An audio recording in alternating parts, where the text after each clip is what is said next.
জুলুম একেবারে উচ্চ পর্যায়ে চলে যাচ্ছিল তখন আমরা দেখেছি বেশ অনেকগুলো ইসলামী দল আন্দোলন করেছে, কিন্তু তারা তো একই কথা বলছিল যে ঐক্যের সাথে ফিলিস্তিনের হয়ে যুদ্ধ করতে হবে। তাই এখন যখন ফিলিস্তিনের হয়ে যুদ্ধ শুরু হয়ে গেছে, যখন ইরান মাঠে নেমে গেছে, তাহলে কেন ইরানের প্রতি সংহতি জানানো হচ্ছে না? কেন ইরানকে সহযোগিতা করানো হচ্ছে না? কেন জর্ডান ইরানের বিরুদ্ধে, কেন সৌদি আরব ইরানের বিরুদ্ধে, কেন শুধুমাত্র মুখে মুখে সংহতি প্রকাশ করছে, কেন কাজে সংহতি প্রকাশ করছে না? মুসলিম মানে কি? যারা কাজে বিশ্বাসী, মুসলিম তো কথায় বিশ্বাসী না।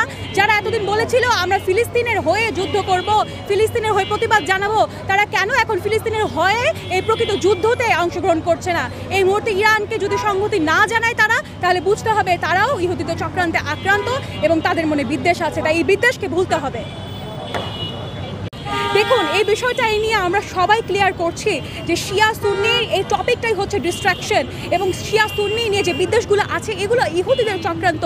আপনাদের যদি শিয়াদের সম্পর্কে জানতে হয় তাহলে অবশ্যই শিয়াদের সাথে, প্রকৃত শিয়াদের সাথে মিশুন এবং শিয়া কিতাব হতে তাদের আকিদাকে সংগ্রহ করুন। শিয়ারা তো একই আল্লাহ বিশ্বাসী, তারা তো একই নবী মুহাম্মদ সাল্লাল্লাহু আলাইহি ওয়াসাল্লামের বিশ্বাসী, একই কোরআন এবং একই আহলে বায়তের আদর্শে তারা চলছে। তাহলে কিসের বিদ্বেষ? এই বিদ্বেষ তো ইহুদিদের চক্রান্ত। আমাদের কোনোভাবে ইহুদিদের সুযোগ দেওয়া যাবে না। তাই শিয়া সুন্নি বিভেদ বলে আমাদের ইসলামের হয়ে লড়াইয়ে নিজেদের অবস্থান নিশ্চিত করতে হবে ইনশাআল্লাহ। আমি সকলকে এই লড়াইয়ে অবস্থান করার জন্য আহ্বান জানাচ্ছি। আমি সকল বাংলাদেশবাসীকে এবং সকল বিশ্ববাসীকে অনুরোধ করব যে যারা ইসরায়েলের বিরুদ্ধে অবস্থান করছে তাদেরকে সাহায্য করুন, অর্থাৎ ইরানকে সাহায্য করুন এবং ইরানকে সংহতি জানান।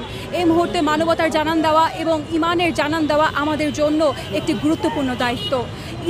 যখন দীর্ঘদিন ধরে ইসরায়েল ফিলিস্তিনের উপর নির্যাতন করে আসছিল, যখন ফিলিস্তিনের মানুষ একেবারে জুলুম সহ্য করতে করতে হতাশা এবং কষ্টে দিন পার করতে পারছিল না, সেই সময় আল্লাহর শক্তি হয়ে ইরান পদক্ষেপ নিয়েছে। ইরান যে সাহসী পদক্ষেপগুলো নিয়েছে সেটা অবশ্যই অবশ্যই প্রশংসার যোগ্য। অবশ্যই আল্লাহর শক্তি ইরানের সাথে আছে। এবং আমি আমেরিকা এবং ফিলিস্তিনের যে দুশ্মনরা আছে, ফিলিস্তিনের যে শত্রুরা আছে, সেই সকল ইসরায়েলিদের উদ্দেশ্যে এটা বলতে চাই, তোমরা কোন ইরানিদের বিরুদ্ধে অবস্থান নিয়েছো? যে ইরানিরা কিনা সূর্যমুখীর বীজ খেতে খেতে রকেটের দিকে তাকিয়ে থাকে কোনো প্রকার চিন্তা কিংবা কোনো প্রকার ভয় ছাড়া, সেই ইরানিদের সাথে তোমরা অবস্থান নিয়েছো, সেই ইরানিদের সাথে তোমরা যুদ্ধ করবে। তোমরা কি ইরানের বিপ্লবগুলো ভুলে গিয়েছো?